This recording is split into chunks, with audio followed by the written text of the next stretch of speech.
Hello, friends, and welcome back to r/ProRevenge. Today we have 3 great stories for you, starting with one about a parking lot incident. But before we begin, don't forget to subscribe to our channel if you're new here, and turn on notifications so you don't miss a new video every single day. Here we go. She challenged me. So I work in a small office with a small parking lot. This morning I parked in the front spot. During my break, I decide to go to Taco Bell because I know I'll be missing lunch because I got to go shopping. My coworker, who was sitting in her car smoking at the time I left, saw me leave, and when I came back, she was in my previous spot. I don't say anything about this, but inside my mind I'm like, all right, I see how it is. Let's do this. Now, one thing about my job is that we all have different lunches scheduled, and my coworker always goes home for lunch. She just happens to be 1 hour before me. So what do? I ask my boss to be excused for a second and immediately pull my car into the previous spot. Was it petty? Yes. Was it unnecessary? Yes. Do I regret it? Nah. And congratulations, Chica, it's now my personal mission to always hold that spot. And our second story. Be abusive to me when I tell you we're closed? Okay. I'm the manager of a local Chinese takeaway, and my boss is pretty lax. As long as we make it to 10:45, our official closing time is 11, he doesn't really mind when we close. I tend to stay until around 10:55, but if somebody ordered at 10:56, I'd probably still take it. I was cashing up, and at 10:53, a group of drunk, and I mean staggering drunk, can't hold themselves up teenagers stroll up. There's 30 of them. I've worked a 14-hour shift today and can't be effed. I politely tell them we're closed, and one smug effer decides to start using the one piece of legislation he can remember from his Year 7 General Studies lesson. Him. So you close at 11, right? Me. Seeing where this is going. Yes. Him.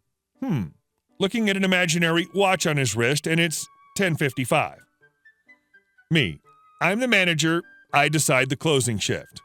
Boom, roasted. He's effed off outside, but now his friends have the same idea. They're yelling at me how we don't close when we say we will and how we suck. They're trying to bribe me into taking orders by telling me that 4 orders of chips will be worth the money. I've taken 1,500 pounds in 4 hours.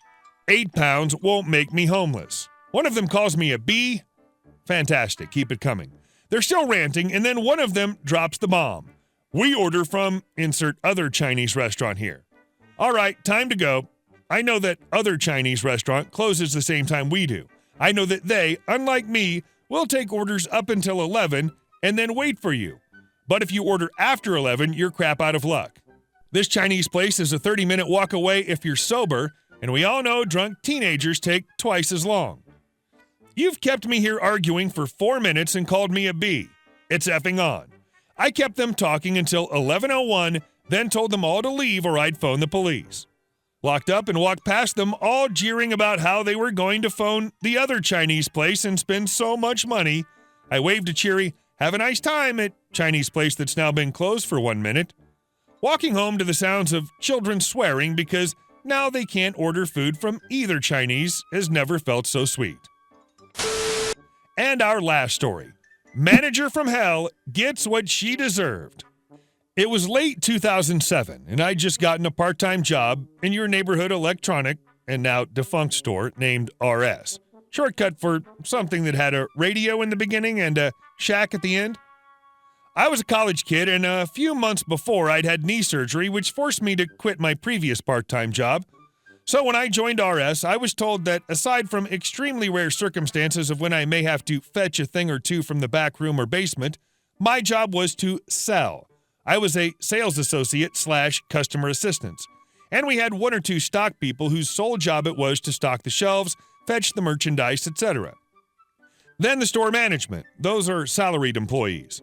For us, the sales associates, we would get paid by the hour, and it was absolutely the minimum wage.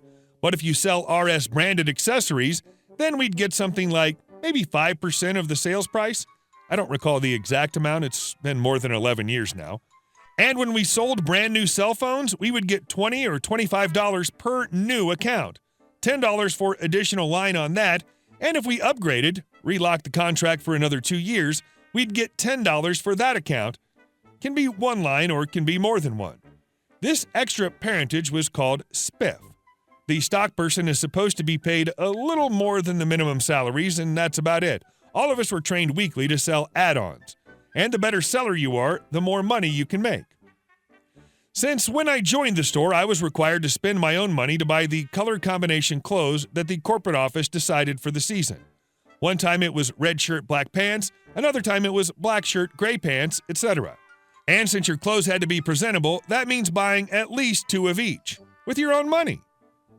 Few days after I joined, I get to know that the stock person is a friend/relative of the manager. So he gets to sit down in the back room for training while we have to fetch the merchandise that we sell. As I mentioned earlier, I had knee surgery not even 2 months earlier, and this store's back room had a cage that only contained cell phones and GPS, while TV, stereo speakers, and other accessories were in the basement. If we sell a TV or any big-ticket item, we get nothing.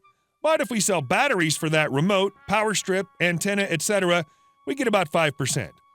So since our stock person was occupied, we had to get those items from the basement.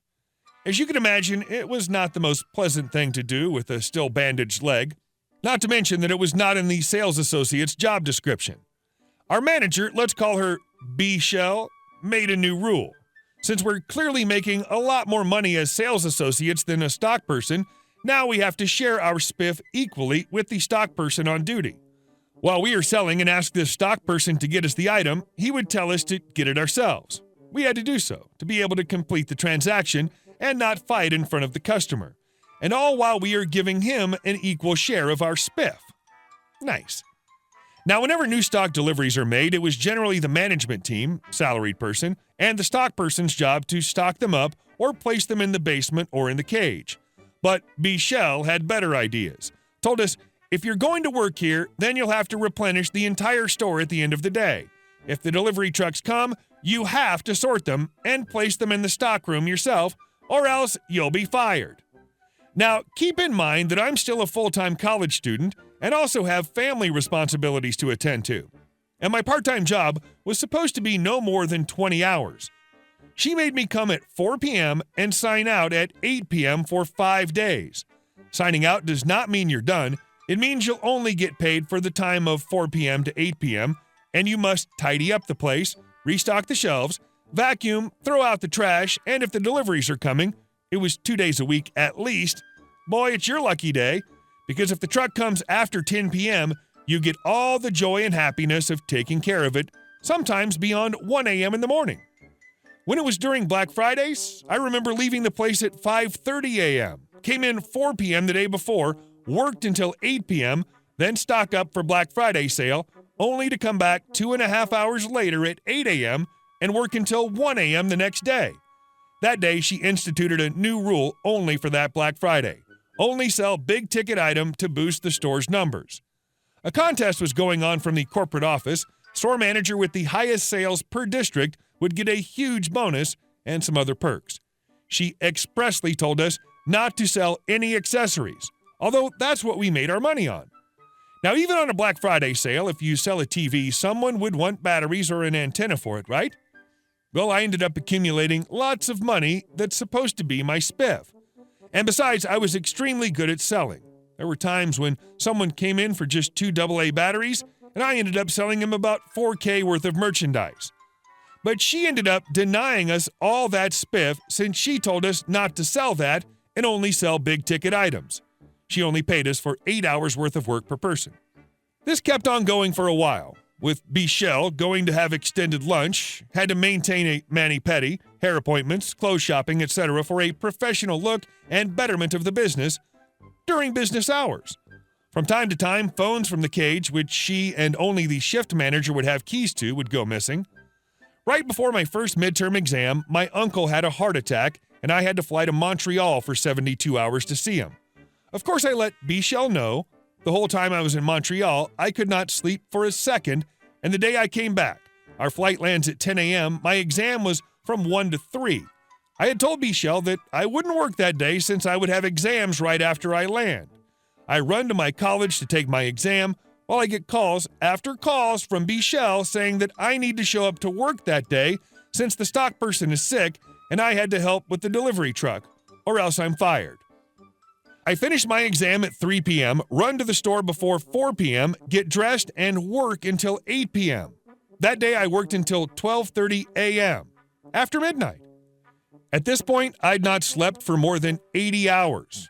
Okay, maybe slept an hour or two in between, but you can understand when you're visiting a relative who's having an emergency surgery how much sleep you can get, and I was dying to sleep. That job's the reason I have got a Red Bull and 5-hour energy drink addiction, all while I had a vicious and painful popped ear from a flight that lasted for more than 3 days. That was the last straw. The next day I slept for more than 12 hours, go to work, and the following day someone called in the state labor department with all these allegations of forced labor, no pay, stolen items, etc. Department of Labor then contacts RS corporate office, and 2 days later, I see B. Shell crying hysterically and packing her stuff. Apparently, the corporate office, instead of confronting the situation, they chose to fire her, and B. Shell is asking us to make calls and write letters on her behalf to say that those allegations are not true. Her friend, the stock person, told her to her face, "Told you to tone it down with your employees, but you wouldn't listen." She leaves. Month or two later, guy walks in, says he's a manager of some bigger electronics store, and someone, B. Shell of course, just joined in his store as an assistant manager. He's just curious and took it upon himself to find out how good was B. Shell as a manager. I buy him coffee that day and spend about a half hour with him at the nearest Dunkin' Donuts. After that, I hear she was trying to collect unemployment. After that, we had a chilled-up manager who was an awesome person, loved him. But a month or two later, I found a job while still in college in my field and ran to it. Hey guys, thank you all for watching the video. I'll see you in the next one.